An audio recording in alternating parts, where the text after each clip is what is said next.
एक एक प्रश्न का उत्तर देंगे, थोड़ा पेशेंस रखिए। देखो आप बोल रहे थे, मैं बहुत शांति से सुन रहा था, बहुत शांति से। आप ही के एक सहयोगी श्री लालू यादव जी कह रहे हैं, अरे ये सब कुंभ का क्या कोई मतलब है, फालतू का कुंभ है। यानी सनातन धर्म के इस महायोजन को फालतू उनको दिखाई देता है। और इनके एक और सहयोगी उससे भी 2 कदम आगे आकर के कहती हैं कि महाकुंभ मृत्यु कुंभ में बदल गया है। ये क्या है, ये क्या है? मल्लिकार्जुन खड़गे कांग्रेस के नेता अध्यक्ष कहते हैं कुंभ भगदड़ में हजारों लोग मारे गए।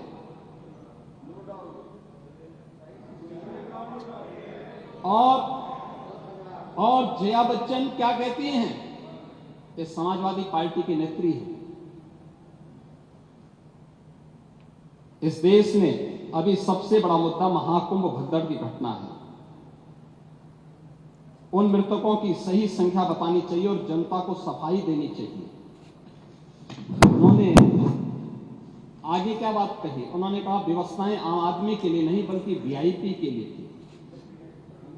शवों को गंगा में बहा दिया गया, इससे पानी प्रदूषित हुआ है। यही पानी लोगों तक पहुंच रहा है। और ये इस प्रकार के गैर जिम्मेदाराना बयान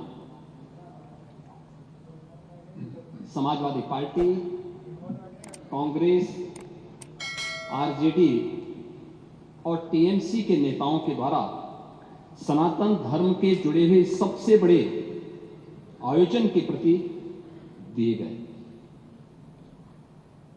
महोदय, मैं ये जानना चाहता हूं कि क्या सनातन धर्म का अनुयायी बनना या सनातन धर्म के किसी आयोजन को भव्यता के साथ करना क्या कोई अपराध है?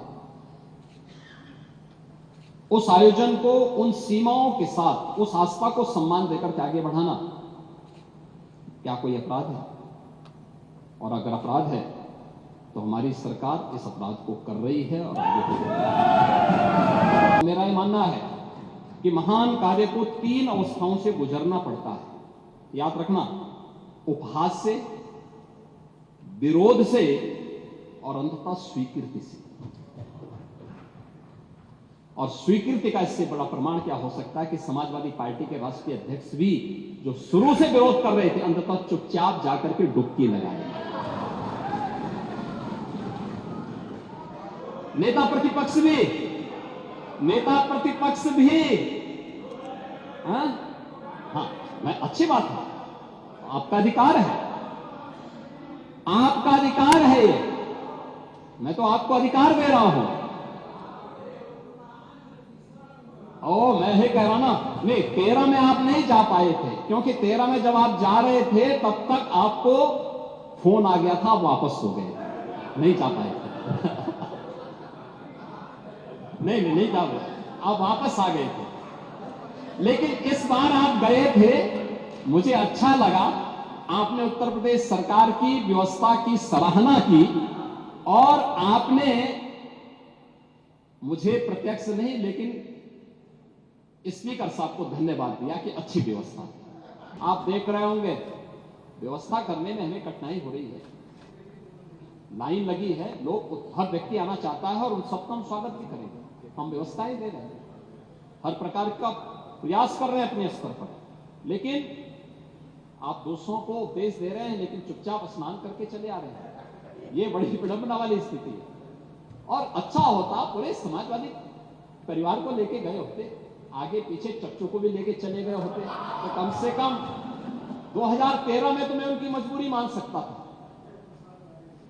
कम से कम 2025 में तो करवा करके पुणे के भागीदार बना देते। लेकिन आपने आज भी उनको पुणे का भागीदार बनने से वंचित कर दिया। महोदय, वीआईपी कल्चर की बात वो करते हैं जो मुंह पे चांदी का चम्मच लेकर के ही पैदा हुए, जीवन भर जिन्होंने वीआईपी सुविधा ली। अगर थोड़ी सी वीआईपी सुविधा इधर उधर नहीं की जमीन आसमान को एक कर लेते हैं। वे प्रयागराज महाकुंभ में वीआईपी कल्चर अगर कुंभ में होता और मुझे बताइए 56 करोड़ लोग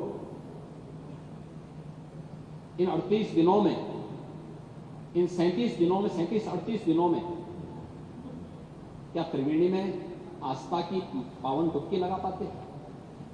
आज के समय में जब media, social media, visual media और प्रिंट मीडिया इतना आगे बढ़ चुका है और तब भी समाजवादी पार्टी इतना झूठ बोल रही है कि स्नान नहीं हुआ।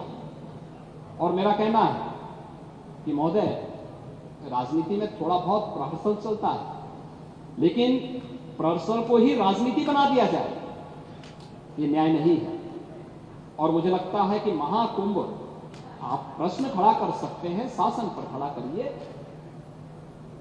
लेकिन महाकुंभ पर प्रश्न मार्क खड़ा मत करिए, आस्था पर प्रश्न मार्क मत खड़ा करिए।